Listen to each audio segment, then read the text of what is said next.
The manager of the New York Yankees is Joe Girardi. Joe, welcome. How are you? I'm good, Mike. How are you? All right, Joe, lean times, tough times for this group right now. Kind of hold the fort and kind of hold on right now.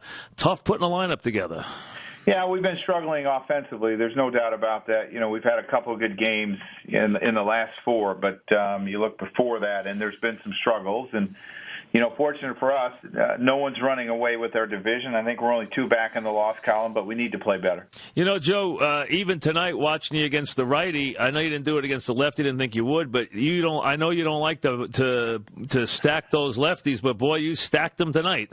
Yeah, I did, and I'm just putting the guys that have been swinging the bat, what I feel the best in a row, and you know, you got to worry about beating the starter before you worry about beating their bullpen, and that's what we're going to do tonight. Yeah, I mean, you know, Brian was on earlier. He said, I got to give Joe more options. That's what I have to do. I got to find him some more options that he can use in this lineup.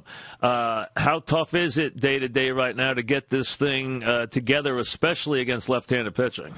Well, I think you have a pretty good idea what you're going to do. But, I mean, there's no doubt we have some injuries, and, you know, you take Uke and Tex, who we had gotten back and are supposed to, have had a lot of success off of lefties in their career. Now we lost them again, and we ran into, a big streak of left-handers, and that makes it a little bit more difficult. But we're going to see some righties here, 3 righties from Tampa, and we got to do some damage. How about Wells right now, Joe? How do you get him straightened out? You know, he's scuffling. There's no doubt about it. And maybe a day off will help him. It just seems like he's not having a lot of success when he does hit the ball hard, but his at-bats, it seems like he's out in front a little bit. He's getting fooled, and at times he's chasing some bad pitches, and we got to try to get him straightened out.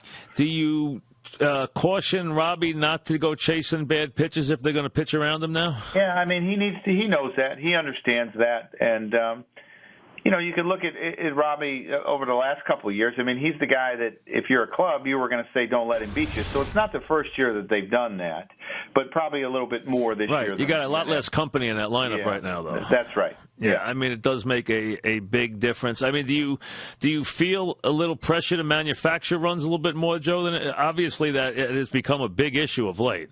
Yeah, well, I think when you get runners on, you got to find a way to push some of them across. Playing for the 3-run homer with this club's a little bit different, so you got to find ways to push them across somehow. What did you think of Andy's performance last night? Well, if you look at the first 5 innings, I thought he made a lot of good pitches. The pitches that he didn't make, they seemed to hit. He got 5 or 6 hits off him in the first 3 or 4 innings, and they made him pay. But he made a lot of good pitches. I mean, you can think about the first inning where he gives off the leadoff double and gets out of that. But, wild pitch maybe adds to a run, and I think it was the second inning, and there's just some plays that we didn't make. But I thought he threw the ball pretty well. Hughes, we've been down this road before with him. How do you get him more consistent? Well, it's just by working on his mechanics and working on everything, his approach, trying to get him to be more consistent in the strike zone, trying to pitch down more at times, locating better, using his off-speed and locating those. Seemed the other night he wasn't able to throw a curveball for a strike, and that's usually been his second pitch, and when you can't do that, it makes it tough. Talking with Joe Girardi, the Yankees, Game 2 of a series against the Rays right now in a division race, Joe, that has gotten very, very tight. Toronto's won 8 games. Now it's 5 games in the loss, top to bottom. I guess really this is what we expected this year, Yeah, I think it is. And usually over time things are going to balance out. You're going to have some hot streaks and some cold streaks. And by the end, usually the cream rises to the top. So, I mean, we're right in the thick of it. I think if someone would have said you'll be 2 games out in the loss column on, what is today, June 21st? Yep. I think we probably said, that's not too bad, and let's continue to play well. Really it isn't. From that standpoint, it isn't. It's a funny dynamic you've gone through here. You had your guys, and they really performed so well. And they were really filling in well. Then you got 3 key guys back, and they all left again unexpectedly, which put your guys right back front and center, guys like Wells and Overbay, right back into those same demanding positions again. So that's a very unusual dynamic for a team.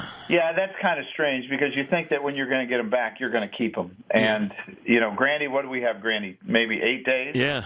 techs we had for 2 weeks, Uke for about 2 weeks, and they're gone. And Uke is 10 to 12 weeks. Yeah. So, I mean, you're looking at the end of September for him. We believe the text is only going to be the 15 days, and we'll get him back. But Grandy just got the pin out today, and, you're looking still some time.